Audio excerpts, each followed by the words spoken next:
Step 1. Tightly screw, by hand, the solid brass inner fitting onto the water spigot. Fits any standard 3/4 inch garden hose thread. Step 2. Slide the chrome-plated cover piece over the inner fitting. Ensure that the padlock eye is inserted through the opening. Step 3.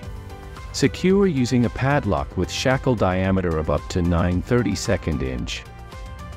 And just like that, your water spigot is securely locked, safeguarding against water theft, waste, and any unauthorized use.